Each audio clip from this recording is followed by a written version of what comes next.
আসসালামু আলাইকুম সুপ্রশিক্ষার্থী। অষ্টম শ্রেণীর গণিত টিউটোরিয়ালে আপনাকে আবারও স্বাগতম। আমরা এই পর্বে দেখব এখানে ক্ষেত্রফল নির্ণয় এখানে। ওকে, তো আমরা এখানে দেখব যে আমাদের বিভিন্ন আকৃতির চতুর্ভুজের জন্য আমাদের এখানে ক্ষেত্রফলগুলো কি হবে এখানে। তো আমরা এখানে ইনিশিয়ালি আমরা এখানে দেখতেছি এখানে অনেকগুলো শোডাউন দেওয়া আছে, এখানে আমাদের ক্ষেত্রফল দেওয়া আছে। আমরা জানি না আসলে কার ক্ষেত্রফল কি এখানে। ওকে, তো আমরা প্রথমত দেখবো এখানে আয়তক্ষেত্রের ক্ষেত্রফল কি হবে এখানে। আয়তক্ষেত্র আয়তক্ষেত্র বলতে আমরা বুঝি এখানে যে এরকম আর কি, যে আমাদের বিপরীত বাহুগুলো পরস্পর সমান হবে। তার মানে আমি এটাকে যদি এ ধরি তাহলে আমাদের এটাও কি এ হবে, এন্ড এটাকে আমি যদি বি ধরি এটাও হবে বি হবে এখানে। আয়তক্ষেত্রের ক্ষেত্রফল হচ্ছে দৈর্ঘ্য গুণন প্রস্থ। তো দৈর্ঘ্য যদি আমাদের এ হয়, প্রস্থ কত এখানে বি, তার মানে লেখা যাবে দৈর্ঘ্য গুণন প্রস্থ মানে এ গুণন বি হবে এখানে। ওকে, তার মানে আয়তক্ষেত্রের দৈর্ঘ্য যদি এ হয় এবং প্রস্থ যদি বি হয় তাহলে আমাদের আয়তক্ষেত্রের ক্ষেত্রফল হচ্ছে এ বি হবে এখানে। ওকে, লিখবো যে ক্ষেত্রফল, একটু বেশি বোল্ড হয়ে গেছে এটা, তাই না? আমি একটু জাস্ট এটা করে দিলাম ক্ষেত্রফল। তো এটা একটু ইরেজ করে দেই, লিখবো যেখানে ক্ষেত্রফল ইকুয়াল টু হচ্ছে A B. Okay, A B লিখবো এখানে। ওকে, এত বর্গ একক, এখানে লিখবেন যে বর্গ একক, বর্গ একক। আচ্ছা, এ হচ্ছে বর্গের ক্ষেত্রফল। বর্গ মানে কি আমরা জানি, বর্গ মানে হচ্ছে চারটা পাশেই সমান হবে এখানে। হ্যাঁ, চার পাশেই সমান হবে এখানে। তাহলে এটা যদি এ হয় এটাও এ হবে, এটাও এ হবে, মানে প্রত্যেকটা এ হবে এখানে। তো দৈর্ঘ্য এ, প্রস্থ এ। ওকে, তো এ গুণ করলে কি হবে, স্কোয়ার হবে না এখানে। তার মানে বর্গের ক্ষেত্রফল হচ্ছে বাহু স্কোয়ার। ওকে, কি হবে এখানে, বাহু স্কোয়ার। তাহলে ক্ষেত্রফল, ক্ষেত্রফল ইজিক্যাল টু কি হবে, যেহেতু বাহু এ তার মানে এর উপর স্কোয়ার এখানে, এত বর্গ একক এখানে। ওকে, তো এটা কিন্তু আমরা পেলাম এখানে। আই থিঙ্ক বুঝতে পারছেন আমাদের এখানে এই যে ক্ষেত্রফলটা আমরা কি পেলাম এখানে, এটা আমাদের শেষ। বলছে সামন্তরিকের ক্ষেত্রফল বলছে এখানে। ওকে, সামন্তরিকের ক্ষেত্রফল। ওকে, সামন্তরিকের ক্ষেত্রফল কেমন হবে, সামন্তরিক দেখতে কেমন হয়, মোটামুটি এরকম আর কি হয়। সামন্তরিকের ক্ষেত্রফলের ক্ষেত্রে আমাদের ভূমি হচ্ছে আমাদের, এটা যদি এ হয় এটাও আমাদের এ হবে, এন্ড এটা যদি আমাদের বি হয় এটাও বি হবে এখানে। ওকে, তো সামন্তরিকের ক্ষেত্রে একটা কি হবে, একটা উচ্চতা থাকবে এখানে, হাইট থাকবে এখানে। আমরা এই বরাবর একটা উচ্চতা পাবো এখানে। ওকে, এই বরাবর উচ্চতা পাবো এখানে। তার মানে এখানে আমরা জানি হচ্ছে ভূমি গুণন উচ্চতা। তার মানে আমাদের এখানে ভূমি কত এখানে এ, আর উচ্চতা কত এখানে এইচ আর কি। তার মানে এখানে ভূমি গুণন উচ্চতা হবে এখানে। ওকে, মান কত হবে এখানে, ভূমি গুণন উচ্চতা হবে এখানে। মানে এই যে ভূমি যদি বি হয় এবং উচ্চতা যদি এইচ হয় তাহলে আমাদের এখানে এর ক্ষেত্রফল হবে এখানে ক্ষেত্রফল। ওকে, মানে আরেকটু আমি ক্লিয়ার করে বলে দেই ব্যাপারটা, সেটা হচ্ছে আমাদের কি এখানে সামুদ্রিক ক্ষেত্রে একটা কাজ করা লাগে, সেটা কি আমাদের এই কর্ণ বরাবর যে কোনো একটা কর্ণকে আমাদের এভাবে টানতে হয় এখানে। ওকে, টানার পর দেখা যায় যে আমাদের এখানে যে ত্রিভুজটা হয়েছে এবং এখানে যে ত্রিভুজটা হয়েছে, এখানে দুটো ত্রিভুজের ক্ষেত্রফল সেম, মানে দুটো ত্রিভুজ সমান আর কি। আমি এটাকে যদি এ দেই, বি দেই এবং এটাকে সি দেই এবং ডি যদি দেই, তাহলে আমাদের এখানে এ বি সি যে ত্রিভুজটা আছে, ত্রিভুজ এ বি সি সর্বসম, আমাদের সর্বসম এই চিহ্নটা ত্রিভুজ হচ্ছে আমাদের কি হয় এখানে এসিডি। তার মানে দুইটা ত্রিভুজে আমাদের পরস্পর সমান হয় এখানে, এটা হচ্ছে সামুদ্রিক ক্ষেত্রে। ওকে, তো আমরা জানি এখানে একটা ত্রিভুজের ক্ষেত্রফল কি, এখানে আমরা জানি এই ত্রিভুজের ক্ষেত্রফল হচ্ছে হাফ ভূমি গুণ উচ্চতা। তো ভূমি এখানে কিন্তু এখানে এ, এখানে কিন্তু ভূমি কিন্তু এখানে এ। ওকে, তার মানে ভূমি গুণন উচ্চতা মানে কি হাফ, ভূমি কত এখানে এ, উচ্চতা কত এখানে এইচ এখানে। আবার এখান থেকে কিন্তু আমাদের এটার উচ্চতা কিন্তু এইচ এখানে। ওকে, তো আমরা যদি এই ত্রিভুজের যে ক্ষেত্রফল বের করি তাহলে আমাদের কত হবে এখানে হাফ, ভূমি কত এখানে এ, উচ্চতা কত এখানে এইচ না, এখানে এখানেও সেম এইচ, কারণ আমাদের এখানে উচ্চতা যা হবে এখানেও সেম কিন্তু উচ্চতা হবে এখানে। এখন দুইটা সমষ্টি কিন্তু সামুদ্রিকের হবে ক্ষেত্রফল হবে এখানে। তো লেখা যাবে এখানে হাফ এ গুণন এইচ প্লাস কি হাফ এ গুণন এইচ। ওকে, মানে এইচ আর কি এখানে লেখা যাবে। তো দুইটা হাফ যদি আমি এখানে যোগ করি তাহলে কত হবে এখানে, আমি এইচ কে আমি যদি কমন নেই, এখানেও এইচ আছে এখানেও এইচ আছে, লেখা যাবে হাফ প্লাস হাফ না, কারণ আমরা জানি দুইটা হাফকে যোগ করলে এক হয়। তো এক মানে কি এখানে এইচ এখানে লেখা যাবে। ওকে, তার মানে সামুদ্রিকের ক্ষেত্রফল কি হবে এখানে, এখানে হচ্ছে ভূমি, ভূমি হচ্ছে যদি এ হয় এখানে ভূমি, আর এখানে এইচ হচ্ছে উচ্চতা এখানে। ওকে, তো ভূমি গুণন উচ্চতা হবে এখানে। তার মানে এখানে ক্ষেত্রফল কত হবে, ভূমি গুণন উচ্চতা, ভূমি হচ্ছে বি, উচ্চতা এখানে এইচ আর কি, এত বর্গ একক এখানে। ওকে, তার মানে আমাদের এখানে বি এইচ যে মানটা পেলাম এটা কিন্তু আমাদের এখানে চলে গেল এখানে বি এবং এইচ। আমি এখানে এ ধরছি, আসলে এটা কোনো ব্যাপার না, আমি যে কোনো একটা ধরলেই হবে এখানে, এ বি যাই ধরেন এখানে। এখানে আমরা তারপর একটু যেগুলো ইজি সেগুলোতে যাই এখানে। রম্বসের কর্ণ ক্ষেত্রফল এখানে, তো রম্বসের কর্ণের ক্ষেত্রফল কত হবে এখানে, আমরা জানি রম্বসের ক্ষেত্রফল হচ্ছে কি এখানে কর্ণদ্বয় থাকলে রম্বসের ক্ষেত্রফল সূত্র কি, হাফ কর্ণদ্বয়ের গুণফল এখানে। তার মানে এই যেটা আর কি হবে half D one by D two এখানে।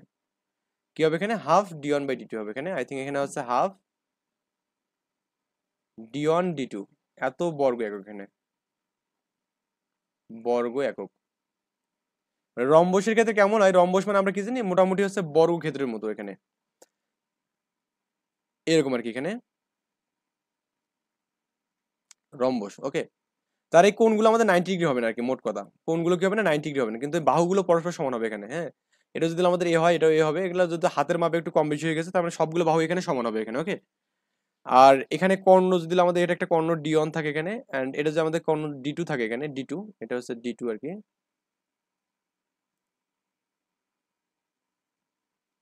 যদিও এখানে এত সুন্দর হচ্ছে না আর কি, এখানে এই এটা হচ্ছে আমাদের D2 এখানে এই অংশটা।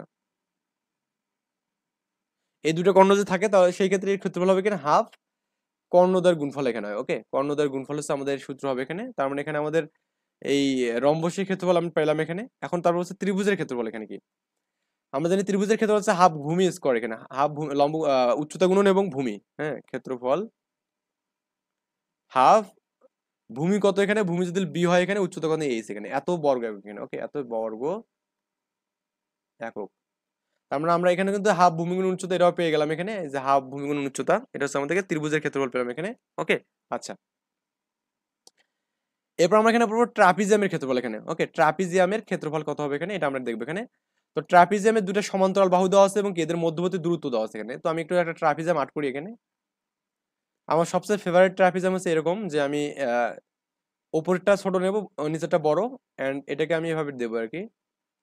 ধরুন আমি এটাকে এ দিলাম, এটাকে আমি বি দিলাম এখানে, বাহু এই বাহুটা হচ্ছে আমাদের বি, এই বাহুটা হচ্ছে এ, এবং এদের মধ্যবর্তী একটা যে হাইট আছে, হাইটটা দেওয়া আছে, মনে করুন এইচ দেওয়া আছে এখানে। ওকে, এরকম দেওয়া থাকলে আমাদের ট্রাপিজিয়ামের ক্ষেত্রফলের সূত্র হয় এখানে, যে হচ্ছে আপনার আহ, কত এখানে, যে হাফ ভূমি গুণ, এখানে লেখা যাবে হাফ উচ্চতা গুণন এই সমান্তরাল বাহুদের যোগফল এখানে, তার মানে এ প্লাস বি এখানে। এটা হচ্ছে আমাদের মানে ট্রাপিজিয়ামের ক্ষেত্রফল এখানে, মানে এর ক্ষেত্রফলের সূত্র হচ্ছে এটা হাফ উচ্চতা এখানে এইচ এখানে, আর হচ্ছে আমাদের কি সমান্তরাল বাহু হচ্ছে কি এ প্লাস বি আর কি ওখানে। ওকে, এই দুটো যোগফল করলে গুণ করে দিলে হয়ে যাবে। তার মানে এখানে লিখবো যে ট্রাপিজিয়ামের ক্ষেত্রফল কি হবে এখানে,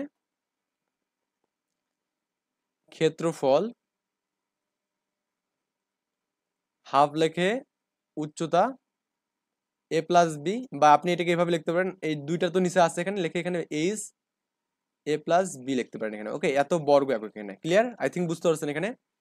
তো আরেকটা এবার দেখবো আমরা এখানে সামান্তরিক ক্ষেত্র, একটি কর্ণ দেওয়া আছে এখানে ডি, এবং ওই কর্ণের বিপরীত কৌণিক বিন্দু থেকে উক্ত কর্ণের উপর অঙ্কিত লম্ব দেওয়া আছে এখানে, এইচ দেওয়া আছে এখানে। তো আমরা এখানে একটা সামুদ্রিক প্রথমত আর্ট করে নিই এখানে। তো মনে করুন আমি একটা এখানে বড় করে দিই একটু, তাহলে বুঝতে যেন সুবিধা হয়। তো আমরা এখানে একটা সামুদ্রিক এখানে আর্ট করলাম, এবং এই সামুদ্রিকের আমি একটা মনে করুন কর্ণ দিলাম এখানে, যে এটা আর কি কর্ণ দিলাম এখানে। ওকে, এখানে আমাদের হচ্ছে একটা কর্ণ দিলাম এখানে, কর্ণ দেওয়ার পর এই কর্ণটাকে মনে করুন ডি দিলাম এখানে নাকি, হ্যাঁ এই কর্ণকে আমি ডি দিব এখানে, এর নাম হচ্ছে আমাদের ডি এখানে। এবং বিপরীত কৌণিক বিন্দু থেকে এখানে, বিপরীত কৌণিক বিন্দু আমাদের এটাও হতে পারে এখানে, এন্ড এটাও হতে পারে এখানে। ওকে, এখান থেকে আমাদের এর উপর একটা উচ্চতা আছে, হাইট আছে এখানে, এই হাইটটা হচ্ছে আমাদের এইচ দেওয়া আছে এখানে। ওকে, তার মানে আমাদের এখানে ব্যাপারটা হচ্ছে এরকম, যে আপনার একটা কর্ণ আছে এবং কর্ণের উপর বিপরীত কৌণিক বিন্দু থেকে কি হবে এখানে, একটা হাইট নেবে, উচ্চতা নেবে এখানে। তার মানে এই ক্ষেত্রে আমাদের এখানে এর সূত্র হবে এখানে ডি গুণন এইচ আর কি, এখানে ক্ষেত্রফলের সূত্র হবে এখানে।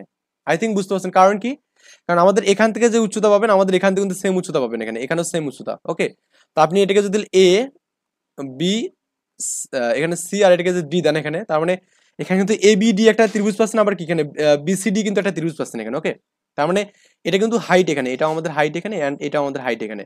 তো এই ত্রিভুজের ক্ষেত্রফলের সূত্র কি হবে এখানে, হাফ ভূমি গুণন উচ্চতা, ভূমি এখানে কত ডি, উচ্চতা হচ্ছে এইচ এখানে। আবার এই ত্রিভুজের ক্ষেত্রফলের সূত্র এখানে হাফ ভূমি কত এখানে বলুন তো, ভূমি হচ্ছে ডি আর উচ্চতা কত এখানে এইচ এখানে। তো এটা দুটার যোগফলে তো আমাদের কি বলুন তো এখানে, আমাদের মোট ক্ষেত্রফল, তার মানে লেখা যাবে হাফ ডিএইচ প্লাস হাফ কি এখানে ডিএইচ না, তার মানে ডিএইচ যদি আপনি কমন নেন এখানে থাকবে কি না হাফ, মানে ওয়ান হাফ প্লাস হাফ এখানে। তা হাফ প্লাস হাফ বলতে আমরা কি বুঝবো এখানে, হাফ প্লাস হাফ করলে এক হয় না এখানে, তো এক কিন্তু আমাদের এখানে মান। ওকে, আই থিঙ্ক এটা বুঝতে পারছেন এখানে। সো আমাদের এখানে কি পাবো এখানে, ডিএইচ পাবো জাস্ট এখানে। ওকে, এই হচ্ছে আমাদের ব্যাপার স্যাপার। আমরা লিখবো এখানে যে ক্ষেত্রফল ইকুয়াল টু ডিএইচ লিখবো, ক্ষেত্রফল ইজ ইকুয়াল টু ডিএইচ বর্গ একক এখানে। ওকে, বর্গ একক। আমরা এবার নেক্সট টিউটোরিয়ালে করবো কি, আমাদের যেখানে এই যে ত্রিভুজ বিষয়ে যে আমাদের বিষয়াদি আছে এটা নিয়ে আলোচনা করবো ইনশাল্লাহ।